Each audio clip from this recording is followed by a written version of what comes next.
waaw fii nag moom jigéen ñi moom xam nga ñoom moom événement xew moom pour jigéen ñi la. danay am léeg-léeg nga gis jigéen ñi dañuy ñëw bëri lool fii moom problème bi mooy sàcc yi te sàcc yi problème ci ëpp jigéen ñi lay doon pour nga gis fi sàcc góor sax très rarement man daanaka damay toog ay 2 ans du ma gis sàcc góor sàcc jigéen rek daaw nag la gënoon bëri ka ren daaw la sàcc gënoon bëri ka ren moom amul vraiment bëriwul daal man sax gisuguma ko ren waaye daaw moom ñun sax sàcc nañu fii daaw waaw mais nag boo xam nga bëgg-bëgg yi rek te fekkee amoo te topp sa bakkan di nga def lu jaadu te àdduna jarul lool sàcc sa der yàqu jamono ji Facebook yeeg gii yëpp dafa bëri dañ lay publier yàq sa der jarut ko daal. jaay mi moom mi ngi dox comme par rapport ak nam daa doxee bu njëkk waaw ndax dëkk bi la quoi instant benn waaye sàcc bi nag moo ëpp nag waaw fop yii jigéen ñi noo def ñu laal la mënul ñàkk non doo xam ne lay sàcc sax li ngay jàpp moom dina bëri moom li ngay jàpp nii day bëri trop waaw day bëri trop surtout moi jigéen ñi góor ñoom sa raar waaye jigéen ñi fi mu doon ñoo ëpp da ngay gis xale bu rafet sol lu rafet waaye kooku daal moo lay trompé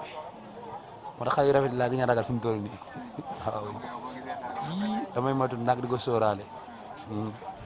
waaw Gréfass nag moom dañ ma ko fi sàcc moom Gréfass daal moom ren daal laa seeloogul sàcc waaye at bu jot moom danaa am sàcc daal waaw ba daaw moo ci mujj waaw sàcc yi ma fi greffé sëfa buy jar ay 80 000 waaw te ki ko jël maire la sax ñëwaat na fi ma gis ko sax waaye dama ko bàyyi waaw parce que xàmme naa ko si caméra bi mu jaaraat fi ma gis ko waaye dama ko bàyyi mu jàll amul problème waaw parce que xañ na man foofu laa toll daal waaw loolu dérange wul moom gis naa ko mu jaar fii